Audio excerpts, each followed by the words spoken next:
Yeah, exactly. Just do something. That's why you're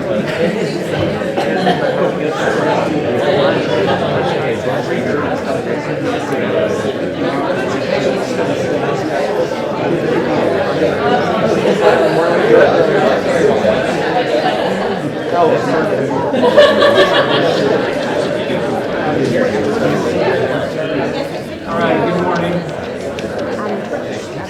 Good to see everyone. Go ahead and get started here. And excited to get going this morning. Talking about her needs. So that's what it says on your syllabus. And we're going to be talking about the needs of wives today, moving on to the needs of husbands on Wednesday. So excited about this week and being able to participate in this together with you all. Before we begin, I ask Dale if you'll please in prayer. All right, so I put a little subtitle on this slide saying a reflection of God's image when we're talking about marriage. That's not our official class title, but it's one of the books that we are reading that helping us with this class is one of the subtitles, and I really like that. That through our marriages, we're showing a reflection of God's image. And whether you're married or not, or living a life for Christ, we're doing that, single or married. But I just, I like to keep that, and I hope you all keep that in the back of your mind, or in the front of your mind, as we are studying this, as we're living our daily lives, that we are trying our best to reflect God's image in all that we do. And marriage is such a huge part of that. And again, this week we're talking about understanding each other's needs. Understanding the needs of our wives, and then wives understanding the needs of our husbands. So again, looking forward to talking about that. And, we each have very unique needs. Hopefully you all agree with that. That everybody has unique needs. And when it comes down to the marriage relationship, husbands have unique needs, wives have unique needs. And they can be all kinds of different needs. So the things that we go over today, I'm putting out there a disclaimer that we're not covering, all of them. We're going to be covering probably the most, common ones that come across on surveys. People have done years and years of research when it comes to marriage. And knowing those needs of our spouses and knowing our own needs and being honest with ourselves is a huge part of marriage and a huge part of preparing for marriage also. And that's why when y'all left Wednesday night, I gave out the homework, which is the 5 love languages by Chapman. And I know a lot of you all have done those before, and hopefully you did them again. I've heard some people have done them. Good job. I got some text messages. People that did it and did their homework. So I'm proud of you all who did that. I'll be calling on some of you all to share, unless we get some, brave volunteers. But I really like this. This is, I guess, probably the second or third time that I've done this, that Natalie and I have done this. Mine hasn't changed, and sometimes you do change. And I'll be curious if people volunteer if they've changed over time. But we'll probably dive into this a little bit later in class and touch on that. I think it's really an extremely helpful tool in, being able to speak your spouse's love language, whether that's actual speech or if it's actions and things like that. So we'll dig into that hopefully a little bit. If not today, we'll touch on it today and hopefully get into it a little bit deeper on Wednesday night.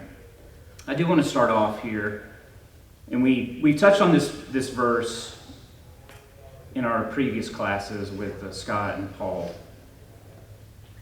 But this is, from 1 Peter 3:7. which says, "Husbands likewise dwell with them with understanding, according to knowledge," that are in parentheses, "giving honor to the wife as the weaker vessel, and as being heirs together of the grace of life, that your prayers may not be hindered." So I'd like to focus, today as we start off on this bolded part here about dwelling with them with understanding. So guys, I'm talking to you. We're talking about the needs of our wives. And this idea that Peter is getting across, again, 2,000 years ago, try to, put yourself in a time machine and go back to the time he's writing this. And the Christians, the church, are experiencing unbelievable persecution, the time of Nero, the Roman culture, all those things put together. And he's putting a huge value in this section. We don't have the section about his instructions, his admonition to wives. We touched on that a little bit already in our previous classes, but he's also talking to husbands too. So this idea of, at this time, how important it was, this idea of marriage, of husbands and wives, and the instructions he's giving to them. And it's a never-ending, it's a timeless advice that God is giving through Peter to the world. Anyway, it's just sometimes you step back and think about that. It's pretty amazing to me, and this timeless knowledge that is passed down. But this idea of him speaking to husbands, and he's saying, "Dwell with them with understanding." Some versions say according to knowledge. Other versions, NIV even says, "Be considerate." But, focusing on this here, when you all, men, guys, when you see that, what does that speak to you about what we're supposed to be doing in relationship with our wives?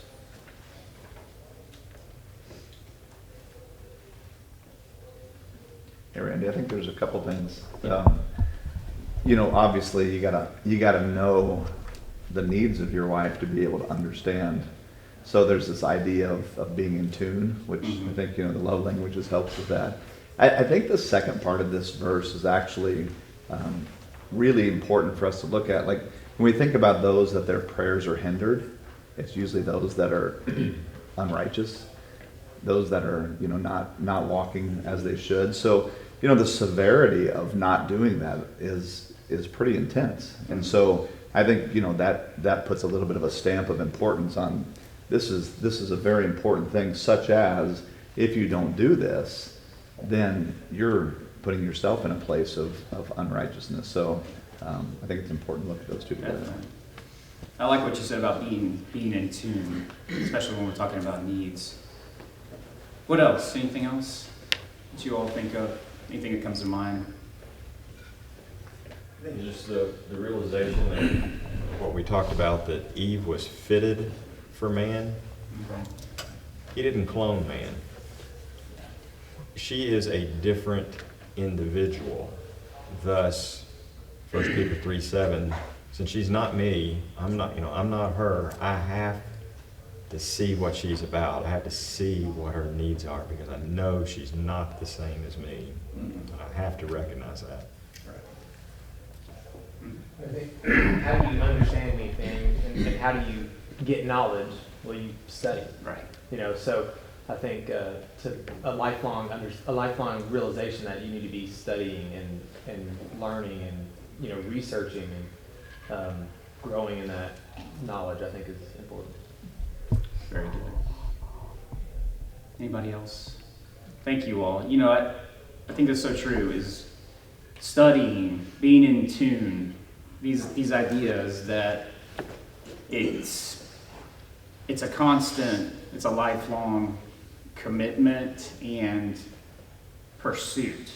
And, when you read a lot of these marriage books, when you have these discussions, it always goes back to, hey guys, what did you all do when you were dating your wife?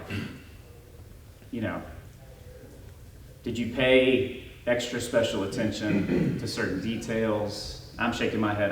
Yes. I mean, I think if we're all honest with us, there's like a super focus at that time, because that idea of as Richard was talking about, you're studying, you're really sharp and in tune. But why does that change, as your marriages go on and on? That's what we have to fight against, is to be going back into that continual mindset of a continual study and pursuit and being in tune with our spouses. So, again, talking about her needs, that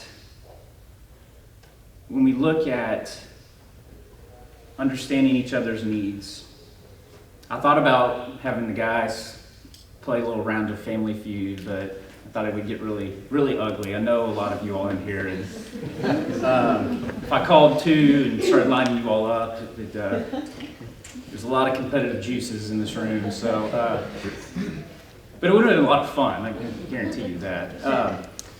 Because I was going to say, the top 5 answers on the board. There's this is a survey. Now, this survey is about 20 years old, but still very relevant. Talking about what are the top needs of wives, and anybody brave enough start guessing. Just throw things out there. There's affirmation. Okay. Security. Quality time. Quality time. Touch. Good. You guys are speaking the love languages. I like that. Chocolate. Getting in tune. Chocolate. Yes. Paul Cook's got a good chocolate story. Listening. Very good. Anybody else? All right. So I should have lined up this slide to pop them in one at a time. But again, I preface, these are not the end-all be-all. This is one survey from years and years of research. And so I'll give you the top 5 here. Affection, conversation, honesty and openness, financial support, and family commitment. And if this was because this was not a quote-unquote Christian-only survey, this is just in general marriages, I would lump in, under family commitment, something to do with spiritual leadership, things like that. I think those are in tune with that. So, I think everything you all said fits in, if not identical to into these categories here. And this is, I'd like to focus on these 5, this morning, and just talk about some practical ways, some ways that might be helpful, where we can, as guys, be speaking love languages, whatever you want to call it, to our wives. So when we talk about affection, this might be hard, guys, but you got to open up. And what are some things you can brag on yourself? I don't care if you found a secret, or you've got some great way that you're showing affection. And these again are practical, everyday things that we can do to meet the needs of our wives. Yeah. Well, after last class, the comment was made about romance, and or maybe it was 2 times ago now. So I made a note, and I was like, I'm not Charity. I'm not very romantic. I was like, how can I be more romantic? So I asked her, and she's like, oh man. And she's like, your problem is when you try to be romantic, you're silly. So she's like, just don't be silly. Yeah. Anyway, so one thing that she told me though yesterday, I think, was to look at her. to to stay and keep eye contact while we're talking and things like that. And so, it's not the exact same thing, but that's a practical way of showing affection, of being in tune and being connected in conversation or whatever. Yeah. Yeah, I thought that's a good one. I've got it written down for conversation there. That's very, very important. Mr. Paul, you leave notes behind, don't you? Or you did? You still? Somebody's ratted on that. You're a legend. Let Tim tell it. He likes it. What? You talking about the toilet paper? Yeah, leaving notes. Well, I on the think toilet Paul paper. needs to, well, maybe Rose can tell it, then the message was sent to her. She's not going to come back to class if I call her. I'm so glad you're here. I would never do that to her. Well, the story is, and this has been a year or two ago, maybe 3 or 4, maybe more than that, I had an idea one time that I'd write Rose a surprising note, so I unrolled the toilet tissue and wrote her a note and rolled it back up. And as time passed, she found it. I love that story. But yeah, it's a practical, way of showing affection. You leave notes here or there, and I think that's a wonderful thing. What else? What other practical?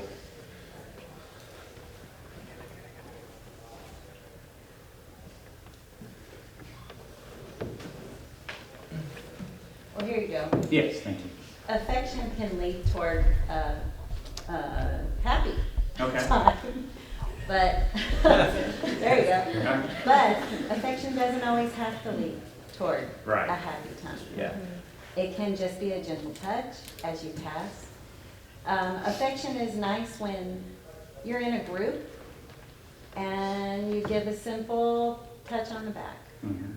Or an acknowledgement, just catch your eye from the corner, from across the room. Yeah. It doesn't always have to lead toward, Right. Very true. And that's one of, when you're taking the love language test, whether your love language is,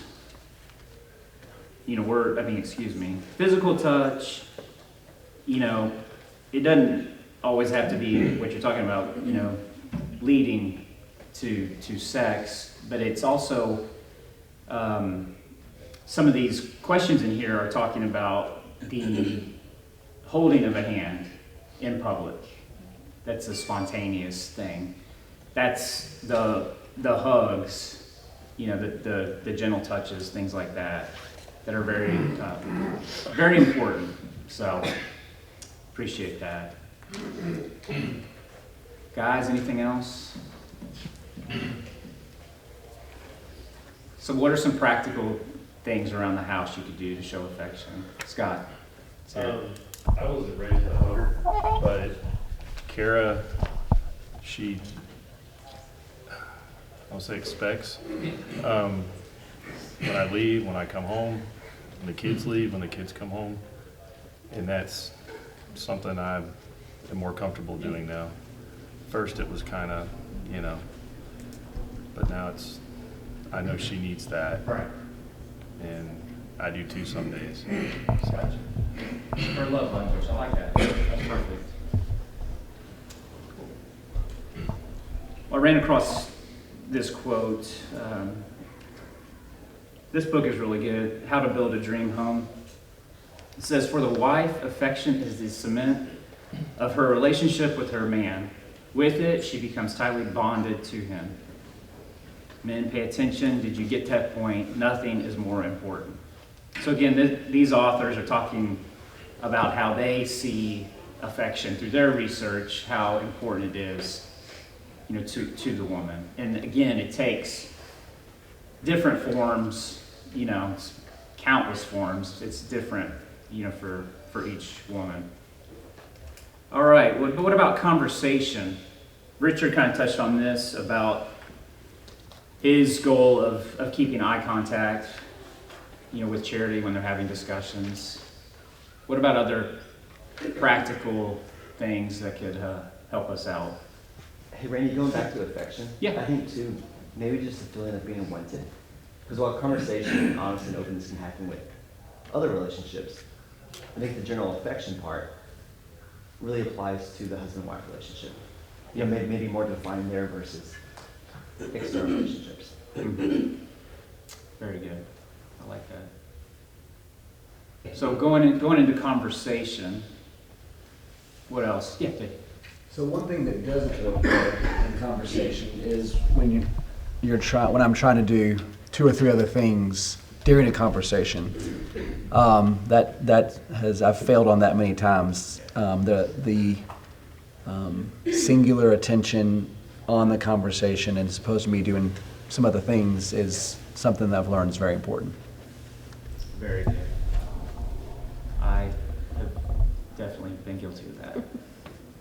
I think listening without interjecting, because often in the real world, at your work and whatnot, everybody wants to interject. And so it's nice for someone just to listen and not always have a solution. Very good. Thank you, Sam. And I thought, James 1:19, my dear brothers and sisters, take note for this. Everyone should be quick to listen, slow to speak, slow to become angry. So again, don't always have to be interjecting, giving your point of view, giving your solution. We talked about this a little bit past couple class periods. We briefly touched on it. There doesn't have to be a solution a lot of the times. We just want to hear. Our wives just want to be able us to listen, and we don't have to solve every single problem. You just got to be slow to speak and quick to listen. Very good. Anything else that comes to mind? Randy, I know when Rex and Tyson were small and Lauren would spend all day at the house with a couple of boys, I would come home from work at the end of the day and she'd been spending time with kids all day long. She needed to have a conversation with an adult. And now she's home with 2 teenage boys and Emma, who's 5, and she needs it even more. So, recognizing that, I think, and in the Growing Kids God's Way, we talk about that, having couch time, at the end of the day. But other than conversing with the Lord in prayer, probably having a good conversational relationship with our spouse is probably the most important we can have. Definitely agree. I think connected to that, just that the conversation is not just transactional. So it's not just, here's what's going tomorrow, it's not just, here's what happened and here's what's going on tomorrow, but what's going on in your life, it's a deeper, allowing the time to be a deeper conversation, which I think you kind of like in a discussion class like this, you have to have these pauses to let us come up in response, and you kind of have to allow enough time for there to be pause to say, what else? Yeah. I've got a note here. I told Natalie I'd put this in here. Limit sarcasm. So, guys, I'm telling on myself. I know nobody else has that problem, but that's a lifelong issue here. Anyway. Randy? Yeah. I think one thing that's helped me too, is it follows up on what Richard said, is just sometimes sharing details that you don't think are important, or things that you just, I've noticed Nikki likes to know things that I just you don't think they're pointless. I mean, you think they're pointless. Right. Yeah. You'll have a phone conversation for 10 minutes, like, what are you talking about? God, nothing. And it's like, well, I'm sure it wasn't nothing, so she likes to know things that I wouldn't want to know. Yeah. Most guys are not detailed, like, when it comes to those conversations, we're not really detail oriented, and women aren't you all? And it's good. It's one of those differences. It's what makes us, compatible with each other, and it's a beautiful thing. And again, it's finding where those needs are, speaking that language, and it's a lifelong pursuit. It's a great thing. Anything else on that one? All right. The next one is honesty and openness. So, obviously, this is huge. It's paramount to any marriage. What again, for all these, I'm asking practical things that can help us out. How we can help out the needs of our wives when it comes to being open and to being honest. It does kind of tie in with the conversation aspect, because a lot of times we can be really guarded. I'm not going to lump you guys in with me, but I can be really guarded about, well, I don't think this would be interesting to her, or those type of things. But it's no, Natalie wants to know what was going on, and most of our spouses they want those details. But then honesty and openness, is this another level here. So you guys can think of anything practical? Taylor? Yeah.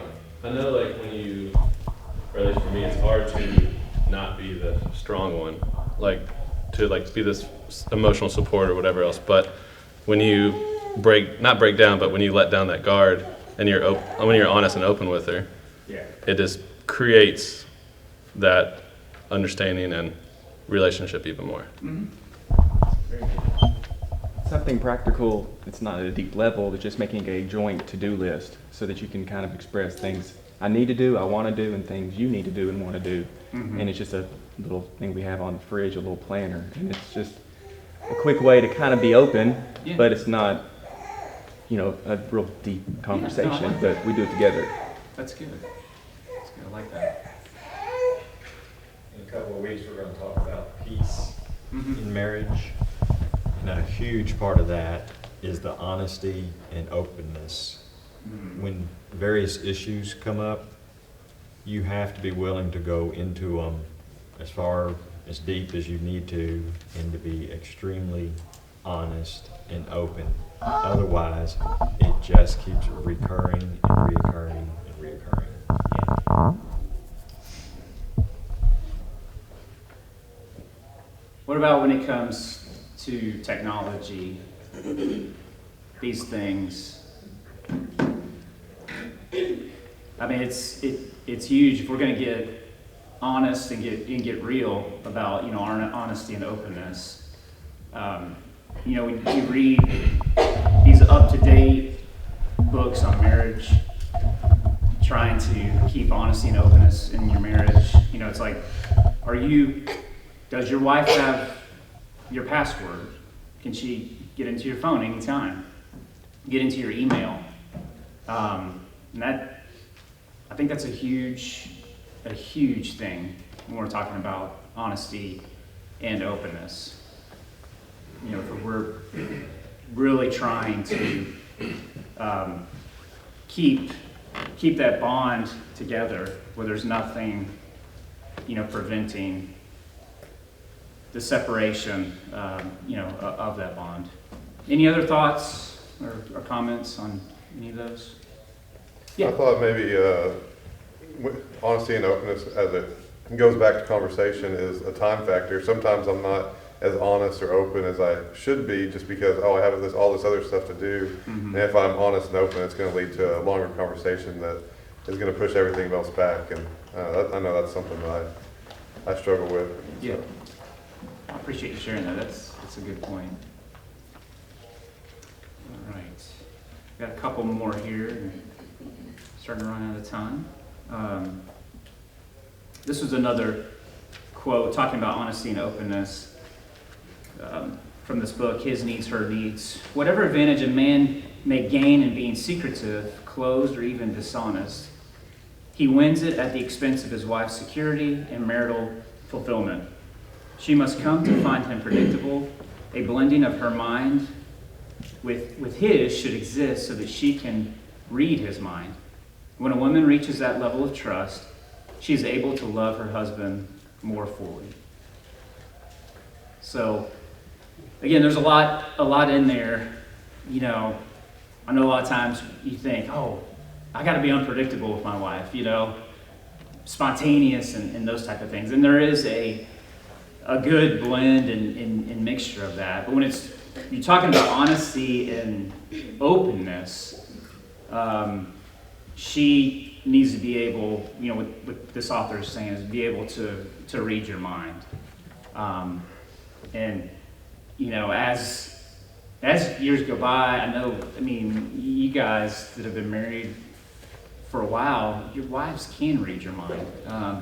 It's an impressive thing. So, and Natalie has a good talent there. But, you know,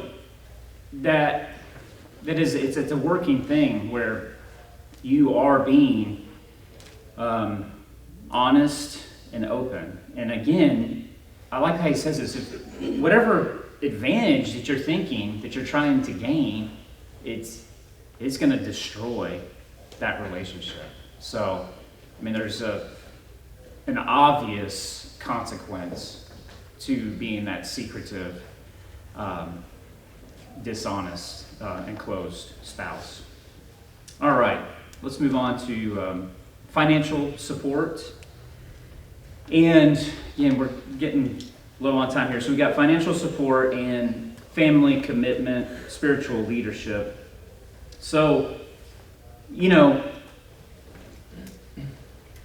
talking about financial support, it can be a sticky situation, and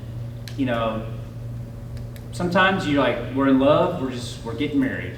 We don't need to talk about finance. We don't need to talk about this or that. But if you go and do any premarital counseling, this is going to be one of the top things, as it's listed here, is a top need.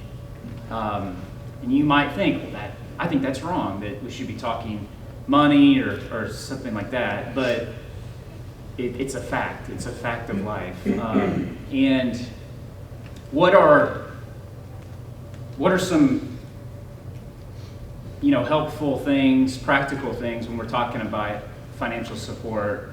Guys that have been married longer, maybe advice to some of the single guys in here, or some of the engaged people. Anybody want to impart their wisdom on this? Make sure you have a joint account. Joint account. That's very practical and very good. And a lot of people will disagree with Tim on that, but I agree with him. I mean, it's very important. And that does come up in, premarital counseling. It's an important point. Again, it goes back to the honesty, openness. Are you trying to hide things? Are you trying to say, this is my money, this is not your money? That can lead to some very bad times. Yes? Just for couples in general, expect the unexpected. Okay. Expect the unexpected. Yes. So be prepared. Yes. The rainy day funds is very important. Making sure that you have something set aside for the unexpected. We could go just down the row. We have all experienced unexpected things that cost a lot of money. So very good. Anything else? It's the importance of talking through. You may not have to have a corporate budget per se, but she needs to know, are we making it? Yeah. Are we good in the future? So what does our finances look like? How are we doing each month? Where do we put our emphasis? For some couples, maybe they need to jointly agree on if they're going to spend X amount of money on something. Knowledge is keen for her. I was going to say, it's easy to sacrifice bullet 4 or 5 for the other. And, I'm just telling you, like, throughout my life, I've had to work really hard at that one. Mm-hmm. And it's really easy to say, well, this has got to go because, I don't have the time to do what I want to do with my family because I need to provide and I need to be working. I need to take this job. I need to take this promotion. I need to do X. And it's also easy to say, what, I need to prioritize family time, so I can only work 30 hours a week. And I mean, there's a give and take on both sides, but it's I know I've struggled mightily with how do you have a really good balance between 4 and 5. Can I add? I don't think it's necessarily that women feel like they need a dollar amount to feel financially supported. I think it's more of a security of knowing that your husband is trying to provide. And it might be that there's a month or two where you have to do something big, like fix the roof, And just knowing that your husband is not going out spending superfluously, like he's keeping that in mind, trying his best just to be smart about money and not wasting it or loafing around. Good point. Mm-hmm. Just adding to the lady's role in that, that's part of your help me, as he's got the budget for the next year, or maybe even a projected 5-year. You know, he may not think to throw in there, you know, little Susie's teeth are whacking, we're gonna need braces, you know. So. Good point. Something I've really appreciated in our marriage, Bo has really been the educator for me in finances and really has helped establish retirement and savings and things like that, and rainy day funds, something that I was not good with prior. So, Yeah. and being aware of where we need to be in the future. Very good. Thank you all. Good practical points. And, you know, going back to kind of what Kelsey was talking about is, you know, making sure that, you know, us as men are not, as the Proverbs talk about being, you know, lazy in the, how does it put, like the door on a hinge. You can't get out of bed. You know, you just keep flopping over and over. You know, Solomon writes a lot of those proverbs about the folly and just the waste of that type of mentality. And you know, even you know, Paul's writing to Timothy, he's talking about, you know, you got to take care of your household. His message to men there to 1 Timothy 5:8. If you all want to look that up. Because we're about to run out of time here. But the last one, talking about, you know, family commitment, very important. Also, if you throw in there spiritual leadership for us men, you know, is obviously just extremely important. And I'm going to read real quick Deuteronomy 6.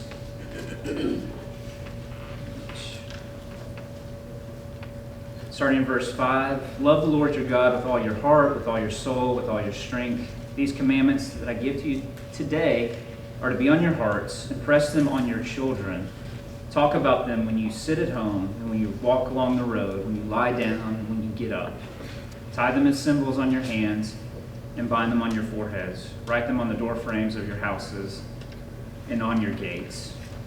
So again, in the law, talking about how important as, you know, being that spiritual leader, how important it is to be talking about these things. It's a daily ritual. It is the conversations that are, you know, in our households, and that is helping, you know, satisfy this need that is just of so much importance in our households. So we'll close out with, I apologize we didn't have more time to talk about that point where the bell's about to ring. One last quote here, again from His Needs, Her Needs. He says, I am all for commitment, and I agree that trust is a vital bonding link in any marriage. But 25 years of experience with thousands of people has taught me an undeniable truth. If any of a spouse's 5 basic needs go unmet, that spouse becomes vulnerable to the temptation of an affair. So thank you all very much for all your participation, and we'll switch it over to His Needs on Wednesday night.